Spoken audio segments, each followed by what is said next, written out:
2015, and we're back with week 5. I'm going to pick up where we left off with a focus on an area that I don't even know if you describe it as an area of challenge for agents and brokers as much as it is an area of an unwillingness to give up control. In other words, the challenge is, and the theme for today is this whole insources versus outsourcing. It's the unwillingness to let go is really the theme that's going to pervade our discussion. And a lot of it comes from, for many agents, I think, a experience in their business where whether they've always done it all themselves or they've witnessed that other agents and people that they're inadvertently emulating have always done everything themselves. But if you look at this from a business standpoint, in other words, let's get out of real estate for a second. This is, whether it's insourcing or outsourcing, in other words, how do I stay focused on my key tasks, the number one thing that I see people off track with. In other words, we have a discussion about business development on a coaching call, and the discussion always is on this topic. I don't have time, I've got family obligations, and because I'm busy doing X, Y, and Z, I really couldn't even figure out how I would do 3 hours of business development, let alone 10 or 12 or 15.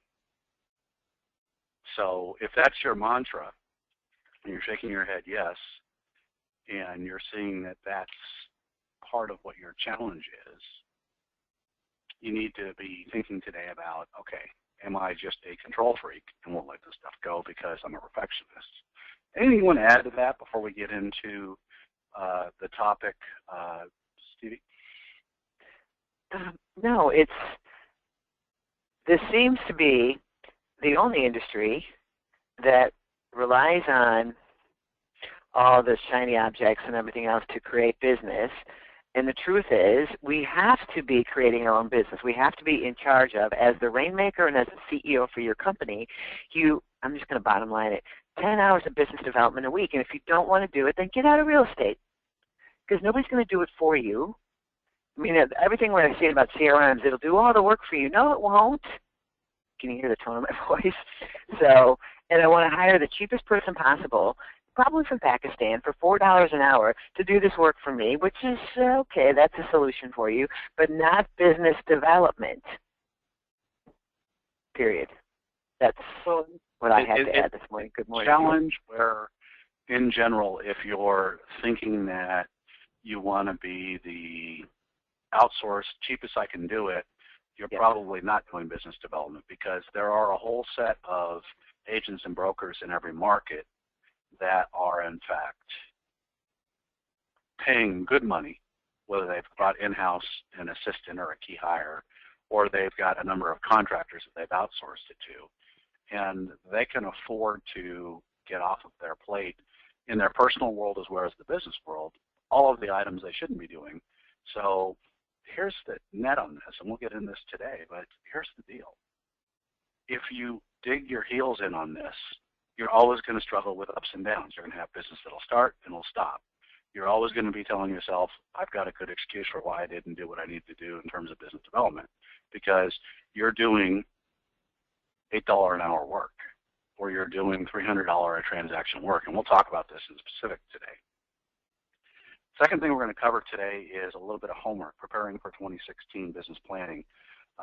Steph's going to talk about a couple of things that are coming up for the remainder of the year and some options for some additional sort of fairly intense business planning conversations with the coaching team if you're interested in that. So stay tuned on that. Let's talk about outsourcing versus insourcing. So the first thing that people struggle with is, do I just hire somebody? You know, the whole insourcing versus outsourcing.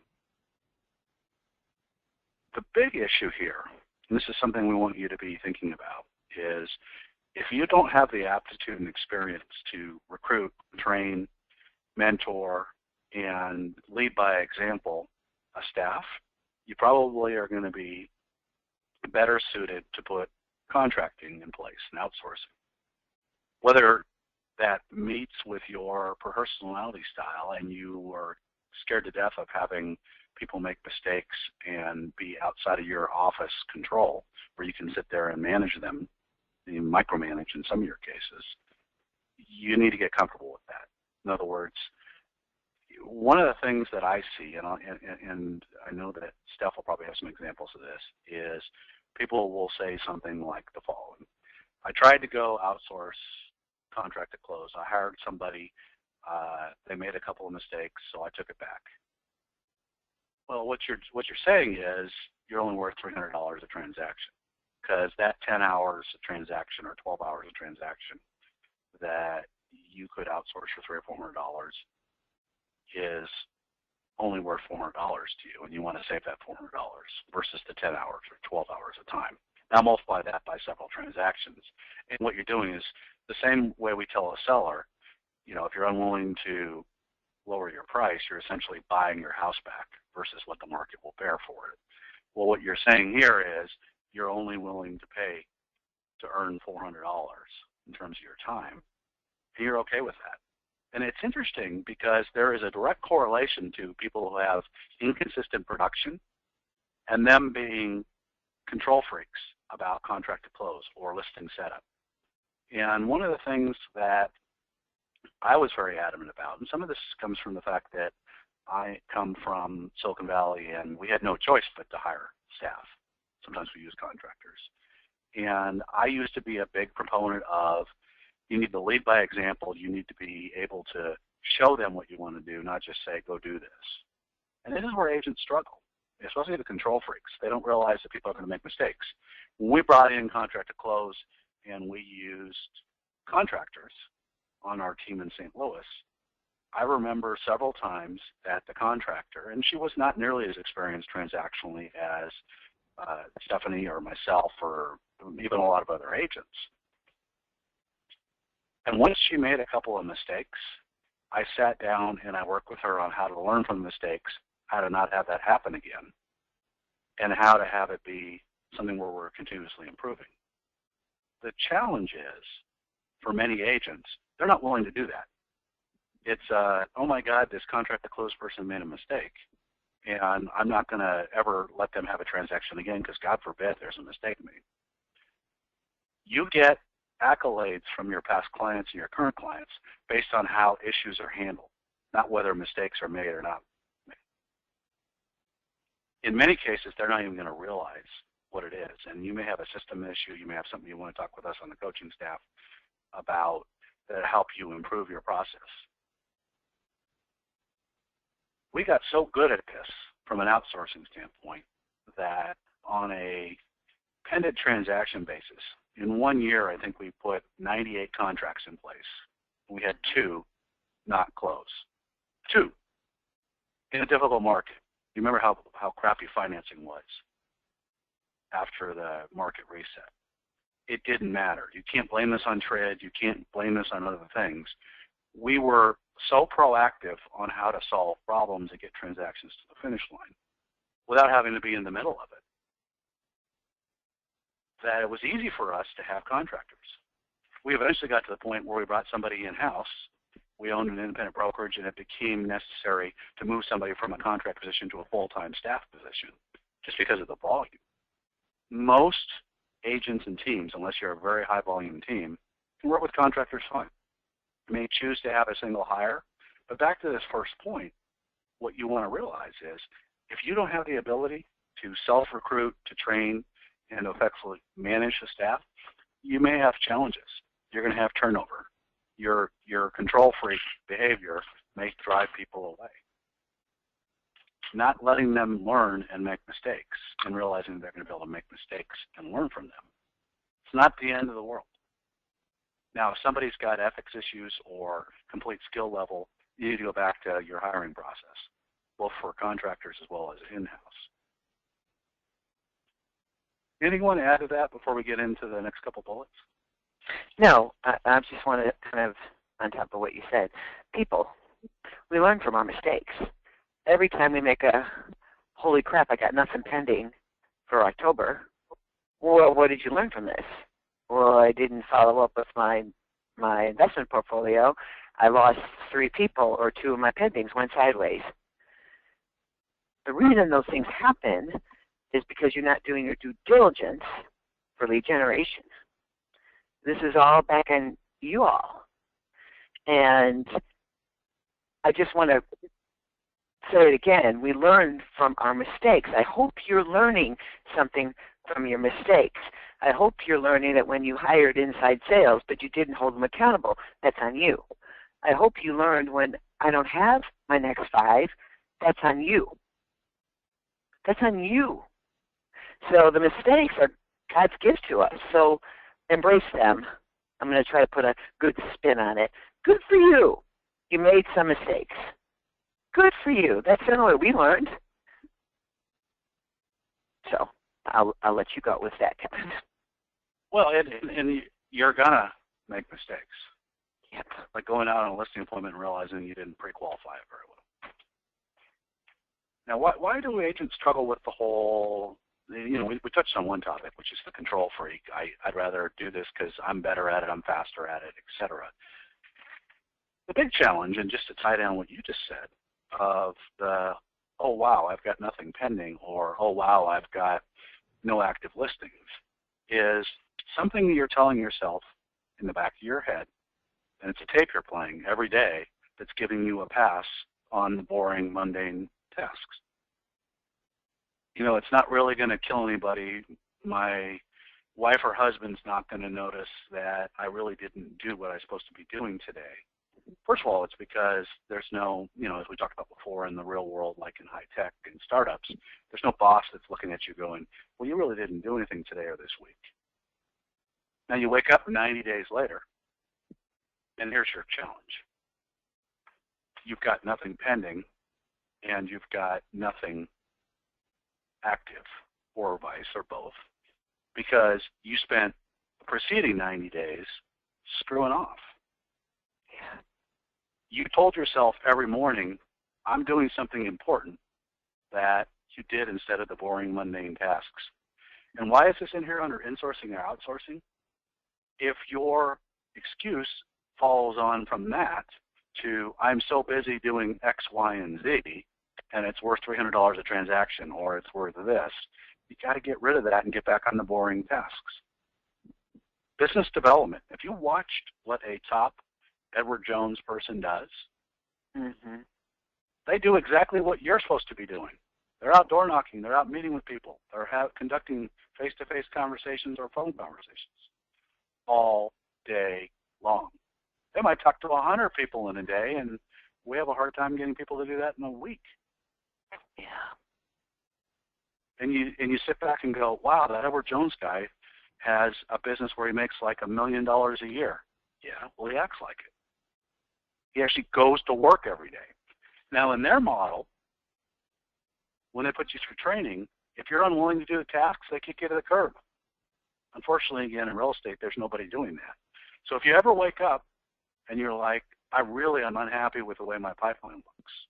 I'm really unhappy with how things are going in terms of my pendings.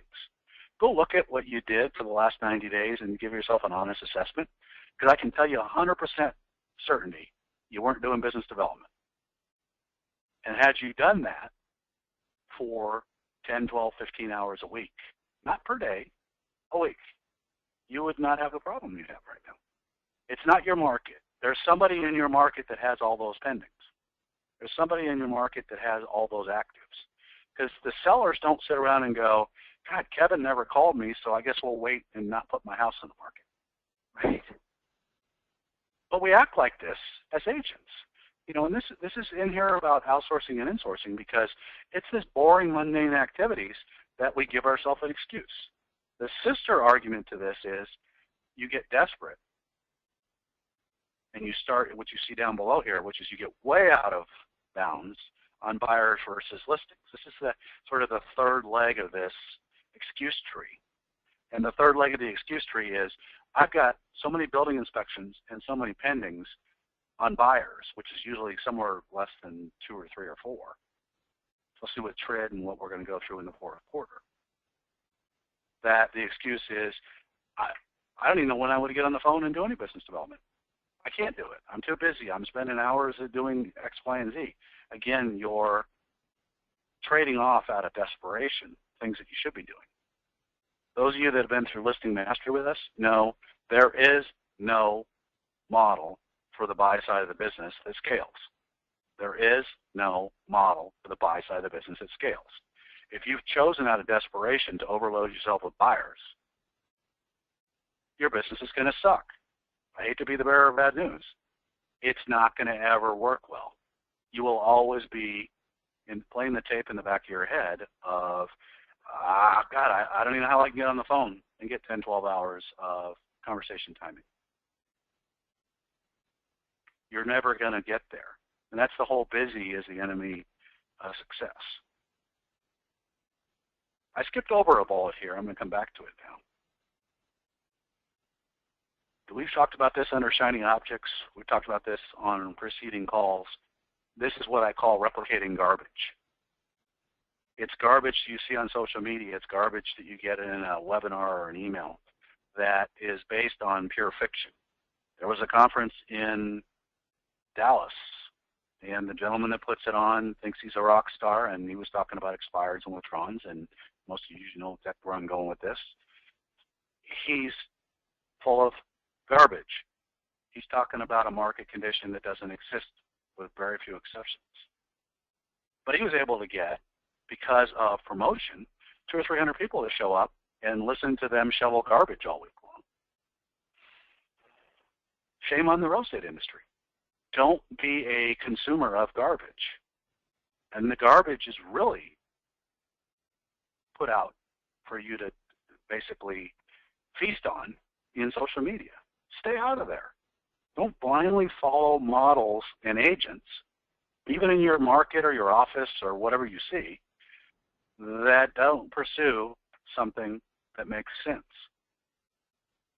There is no magic bullet or some secret sauce that all of a sudden is going to change the fact that, like the Edward Jones broker, who has hundreds and hundreds of conversations while you figure out 100 ways to not do the boring tasks, they will beat you every time.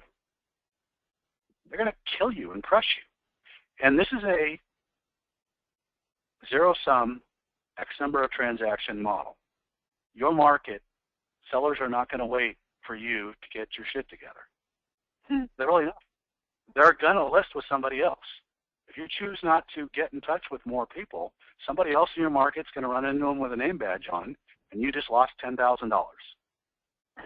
How do you think your family, your spouse, would react if they understood the truth? You're not doing your job, and you just lost $10,000. Imagine you went and bought something, and let's say hypothetically you had a gambling problem and you lost $10,000. That stuff would get fixed in a hurry. You have a come to Jesus conversation with your spouse and your family about, okay, we're going to get you in rehab. And a lot of people need rehab for real estate. So that's enough of what I want to talk about this from a sort of a dose of cold water. We hear the excuses all the time, especially in the fall. The market's slowing down. There's not enough opportunity. Well, guess what? You're 90 days behind on having that conversation.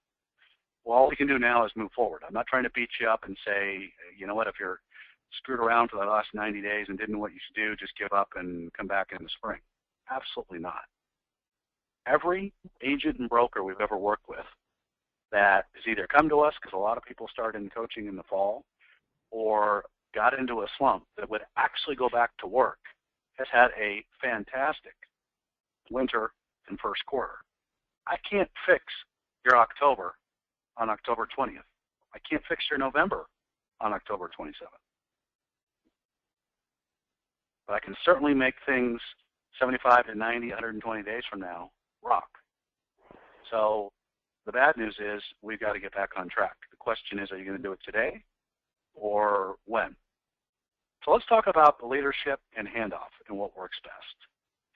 I'm going to give you the story, and you can see what it says on the screen, but I'm going to give you the story about how we struggled with something that a lot of agents are exploring, I'll call it, in terms of what they want to look at. You know, in low inventory markets, inside sales is sort of a big topic, right? You have people who are selling group coaching on this. They're like, hey, guess what? I did this, and I'm going to tell you how to do it. Yeah, we see a lot of agents struggling with this. And a lot of this comes to this topic of leadership and the direct handoff. It doesn't work any other way. It's hard to hold people accountable if you've never done the task. Because whether you think they figured it out or not, they figure it out the first day they talk to you that you're full of it. And you've never actually made these calls, especially when you try and regurgitate something you've heard or seen.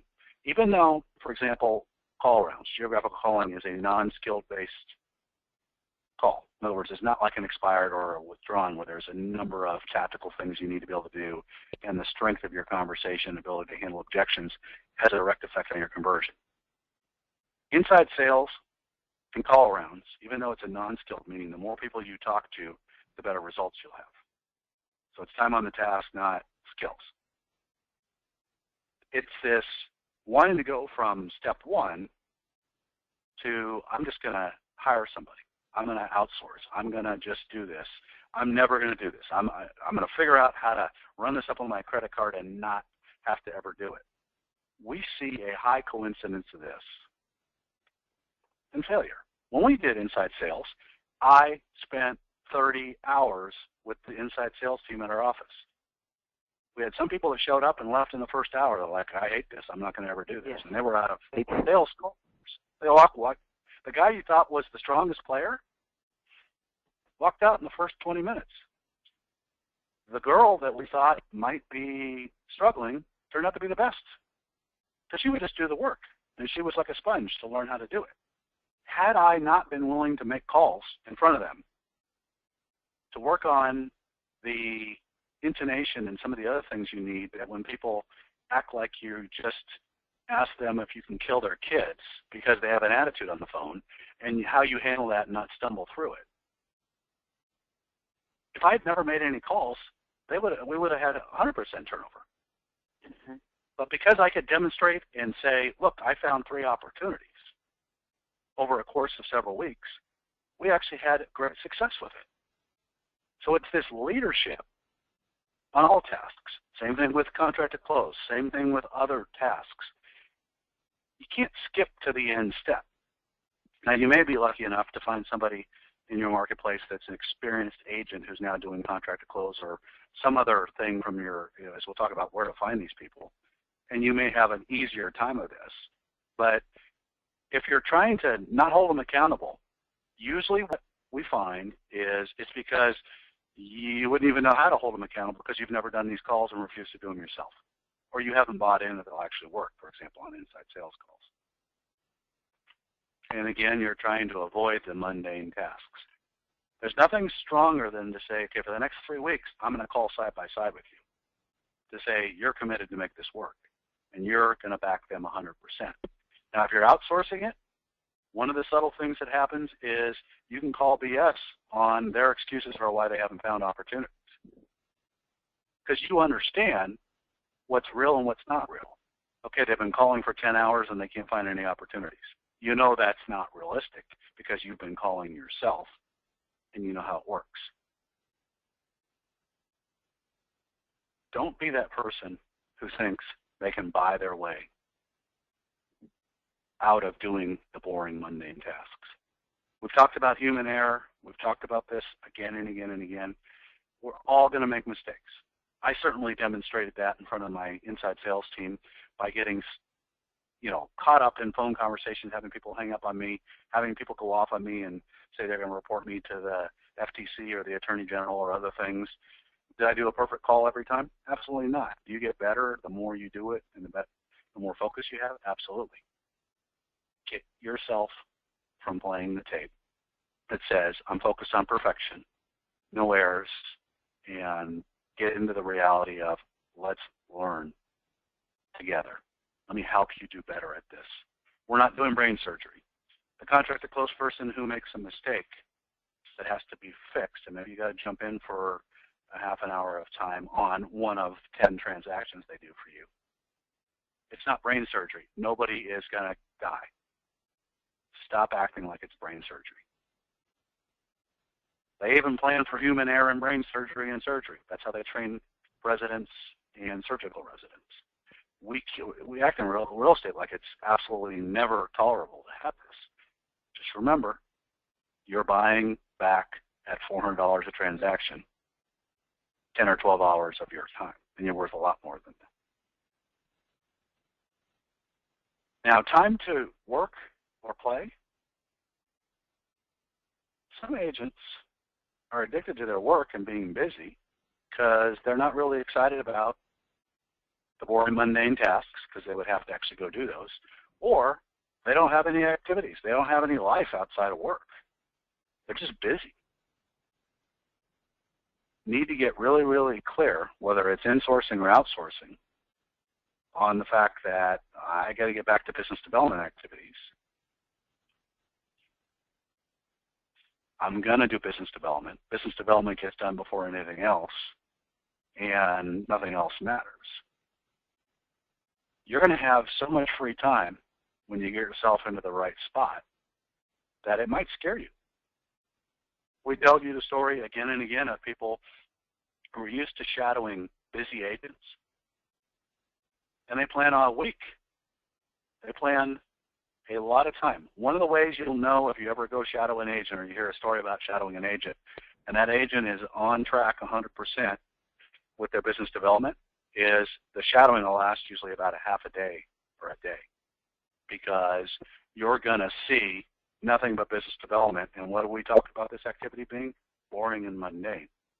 I mean, if you see somebody making 50, 75 contacts in a day, after you've seen the 20th or 30th contact, you see them develop some sort of a future listing opportunity or actually close for an appointment. You don't need to see it 10 more times. You get that, okay, you know what, they're doing a lot of this business development activity, I'm not. The other thing you're going to see is most of these agents and brokers that are on track have a lot of time because they have insourced or outsourced all of the other tasks. That is playtime. Whatever their activity is, they like to play golf, whatever they want to do, go see sporting events, take their family, have activities with their kids that are in sports. If your excuse and the track you play in your head is, I've got such a busy schedule with my kids, there's so many activities with the kids, I can't think about doing business development, you're still missing something. Because it's not an or, it's always an and. You'll have plenty of time. You got to, and this is the whole theme today, insourcing versus outsourcing. What are you spending your time on? What $300 transaction activity are you doing? And time off and boundaries are a critical step. We touched on this just a minute ago. So many agents never plan to take any time off. They do intermittent business development or none at all, and they just opportunistically happen to find some certain amount of business that they feel guilty because they know, like I talked about 10 minutes ago, that for the last 100 days, I really haven't been doing anything business development-wise. Mm-hmm. I don't have any pendings. I have very few active listings. And so how could I possibly think about taking a bunch of time off? Well, the reality is, for the next 100 days, you probably need to say no to everything other than critical family activities and business development. Everything else gets put aside. That's what they do with professional baseball players when they get in a slump, and let's say they're not hitting. They put them in batting practice every day, just like they would if they were back in Little League or in high school. Your batting practice is business development. It solves everything. When we were in leadership in large market centers, there was a mantra when people were off track with appointments to meet with agents that they were potentially going to recruit. And it was that recruiting calls solve everything. The same thing applies to you in real estate. Business development solves everything. My boss in Miami looked at me about 30 days into the job when I was in the leadership role and said, you're not really in the office like we would normally expect. I don't really understand what you're doing. 30 days later, he didn't ask because I recruited more people in a 30-day period than they had done in the previous 6 months. People should look at you that way. How are he and she taking so much time off and listing so many properties and having so much activity when I don't see him doing the garbage that I see replicated throughout my market and throughout my frame of reference in the real estate industry. Again, we're not looking to be like the rest of the herd.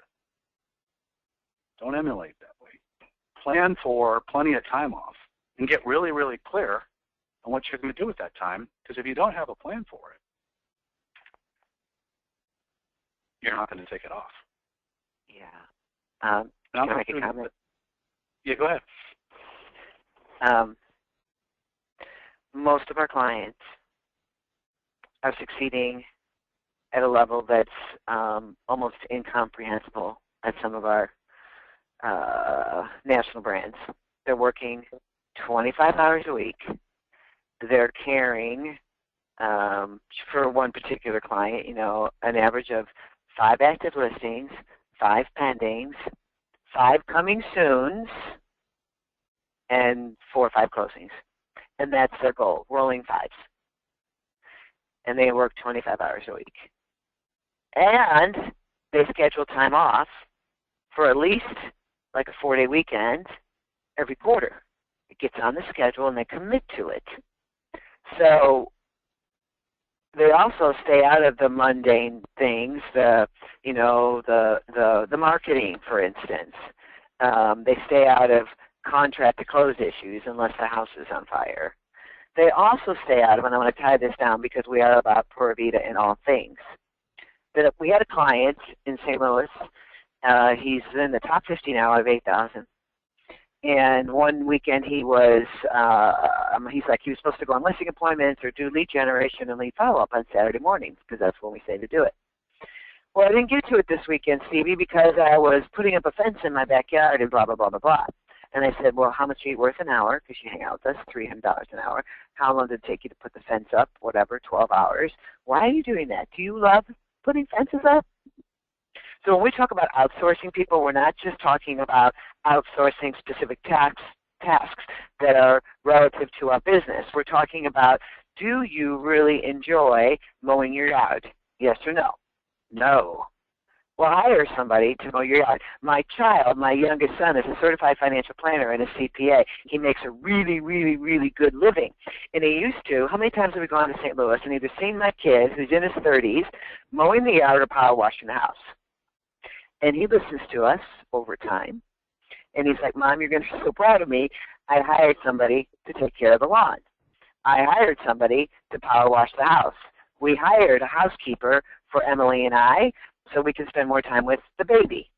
We hired blah, blah, blah. He's hiring, he's outsourcing other things other than, there's nothing he can outsource on a business level, but he can certainly outsource mowing the lawn.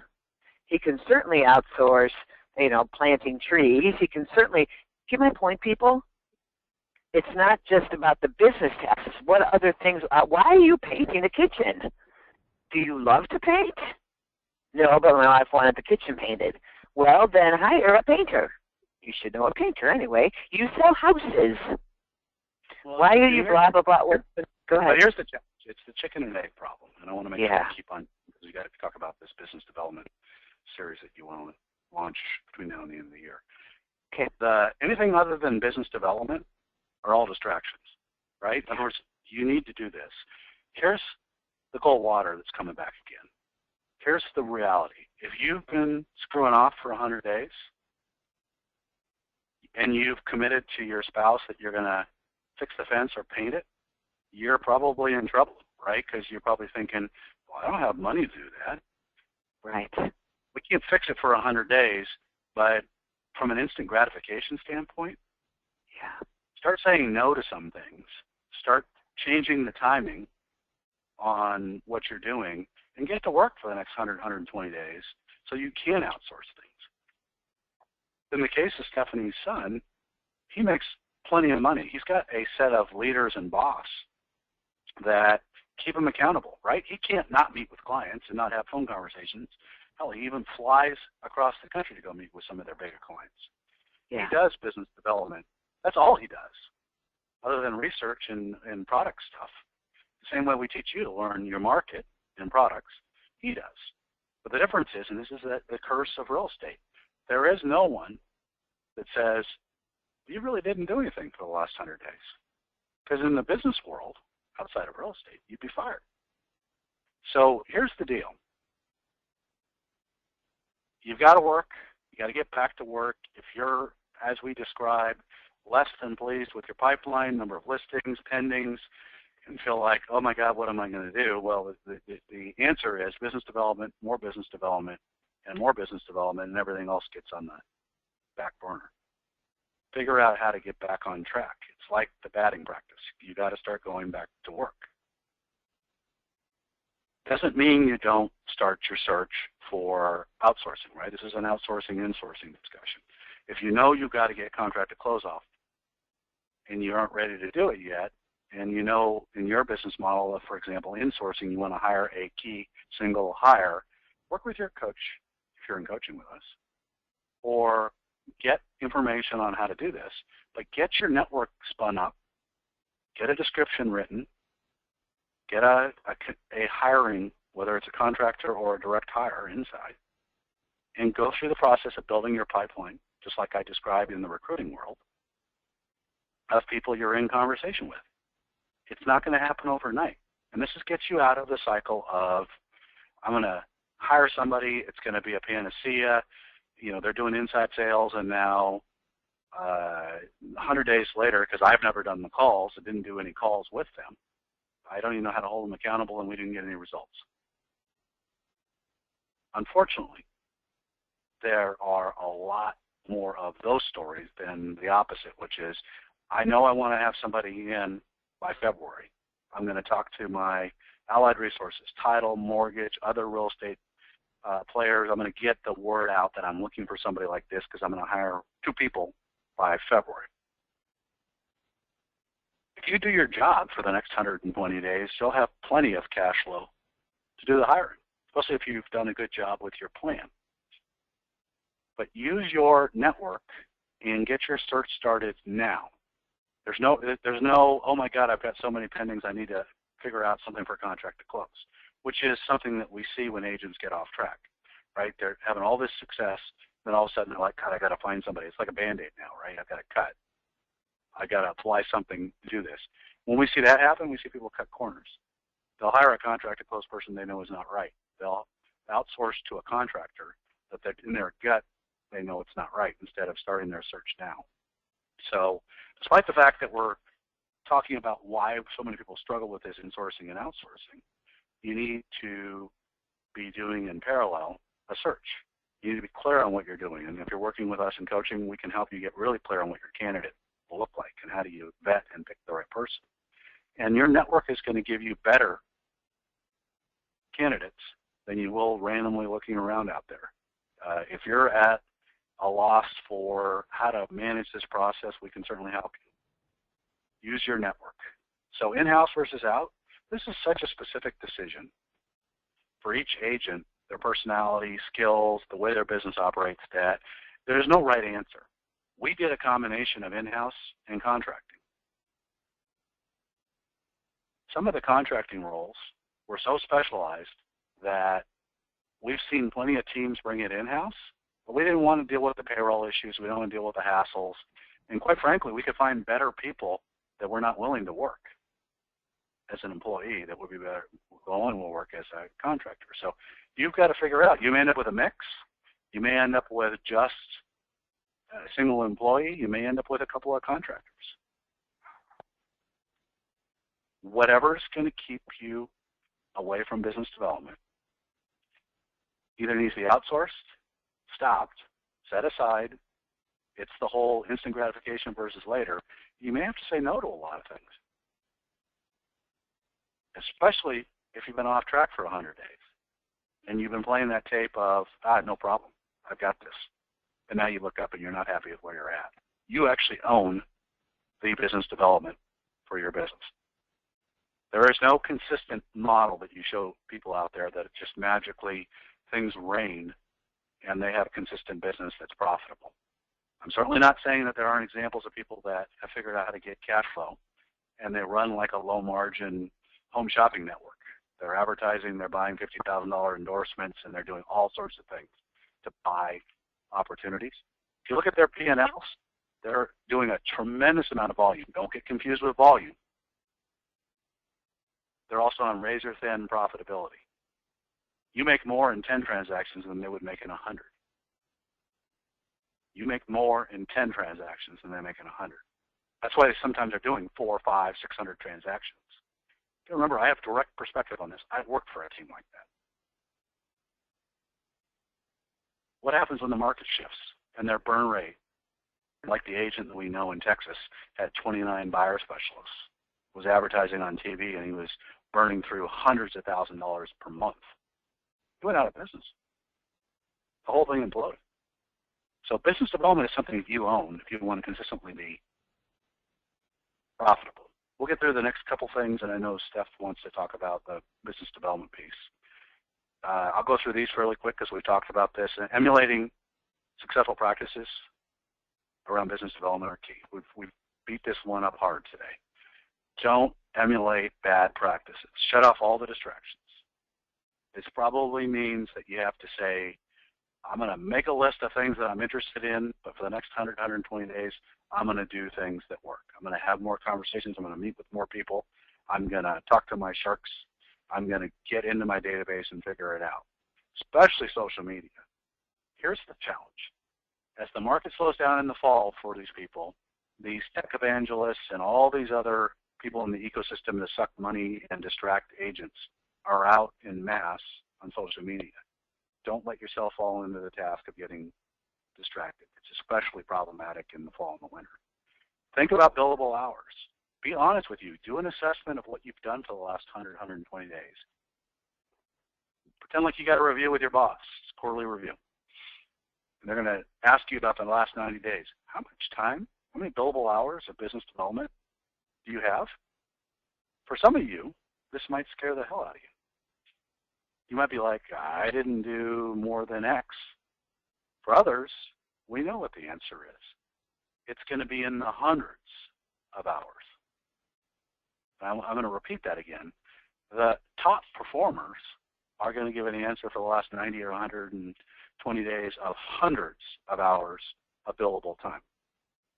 And they get paid appropriately. And their fourth quarter looks very different than people that have virtually no billable hours. The chicken and egg problem, there's no single solution. Figure out insource versus outsource. Don't get hung up on that. The right answer, if you go out and you spin up your network like we talked about, will be clear for you. Don't decide that you're not going to do it or do it based on the fact that you've got money now versus later, and just keep doing the same thing. So, Steph, I know you've got some conversations. I'm going to get through this one slide on business development. Before we get into that, did you have anything you wanted to wrap up on the other item? Nope. Okay. So business development, I'm going to have Steph talk about the calls and sort of the business planning intensive that she plans between now and the end of the year. There's some preparation homework. We've got a whole call coming up in a couple of weeks on business planning, and that'll be separate from what Steph's going to talk about today. But we want you to take a look at your 2015 business plan. In other words, what did you indicate that you were planning on doing this year? It may be something that you did fourth quarter last year and you haven't seen it since then, hopefully not. And then look at your actual execution. What is it that you've been able to accomplish? What is it that you've done actually versus your plan? Take a look at sources, take a look at units, take a look at wins and losses. Be really candid. Because it's not important to say, God, this year has been more off track than on track. For you to just identify that and identify the why allows you to fix it. That's why they put Major League Baseball players that are in a slump in batting practice, because it makes it really, really apparent to the coaching staff what happened. What are they doing? Is it mental? Is it skilled? Is it a combination? Sometimes it's the same thing with us when we do these business plan reviews. Now, market conditions, we want you to prepare. Some of you are doing the total market overviews. If you're not, you need to do some sort of a market snapshot about your market so we can take a look at during business planning what areas should you be targeting, are there price ranges you should stay out of. Things shift over time. right? Just because you looked at that a long time ago doesn't mean that it's still the same as it was before. For a lot of you, as I said, this should be easy because you're already doing a total market overview. And this is what allows a coach or us in the process to give you some guidance. Because as much as we like to work certain areas or price points, sometimes it doesn't make sense. It's just going to be too hard to get done what you need to get done. There's an easy way and a tough way to do it. We don't want you doing business development into a 100-mile-an-hour headwind because of market conditions. So billable hours, we've talked about that. The whole figure out how much you've done and versus what you plan on doing, and then we're going to take a look at for 2016, how do we get people on track. If we can fix one thing with you and you start thinking about billable hours and you'll actually do your billable hours work for business development, the rest of it all falls into place. It's literally that simple. Now, we have a thriving coaching practice because if it were that easy and we just told you to do that and everybody did it, it's the rest of the world that happens around people on a weekly basis that we have to keep people back on track. New sets of problems and challenges come up when you have a lot of success. Because if you do 100 days of intensive billable hours business development, you're going to have a different challenge, which is your business is going to be absolutely booming, and we got to help you work through the process so you still have a life. The last one, we want you to get clear on if you're going to really get this on track and do 25 hours a week instead of 60. What are you going to do with your free time? What's your why? Why are you looking to do what you're doing in your business? Stephanie made a comment earlier about if you're unwilling to do your business, maybe you should go find something else to do. This why and your big why and why you do what you do is a critical part of this. We see this again and again with clients where they're not clear in the least about why they're even in the real estate business or the mortgage business or oil and gas or whatever it is they do. They're going through the motions. For some people, they figured out how to game the system, have their family think that they're working, and make a decent amount of money. And in some cases, they don't even have to make a lot of money because maybe the spouse makes a ton of money. And so get really clear on why you're doing what you're doing. It affects people more significantly. So, Steph, you got a business planning intensive in addition to the week call we're going to do a couple weeks from now. Do you want to run through this with them, give a little bit of perspective on what your reasoning is for this, and then we'll wrap up and see if anybody's got any questions before we go today. No, just for those of you that are in a client relationship with us, and we represent your board of directors, your board of advisors for you, for your team, is that going back to keep, I think it really goes to, I'm going to tie this up for you in a really nice bow. Figure out for me and Kevin how much you are worth an hour. I've had some of you say, well, I'm working 60 hours a week, and I'm making $300,000-$400,000 a year, but I got nothing right now in the pipeline because I stopped working 100 days ago. Honestly, figure out, based on your GCI this year, gross commissions earned, figure out how many hours you worked and how much you're worth. Because if you're coming in under 300, you're doing it wrong. Kevin, I really want to tie this down with what you said time and time again through this, as far as looking at yourself like you're an attorney. If you're not making $300 an hour because you're working 20, 25 hours a week, 10 of that is mostly business development because that's the only thing that matters, and figure out what you're worth per hour. Just look at your GCI. Figure out how much time you say you're working, whatever story you're telling yourself. And if you're coming in under 300, we need to help you. But it goes back to everything we've always said. Be the market expert, not the marketing expert. Know what you should be doing every week, and it's 10 hours of business development. Period. No excuses. And know your why. And Kevin had this in the previous page, and we're just kind of reiterating the same thing he said before.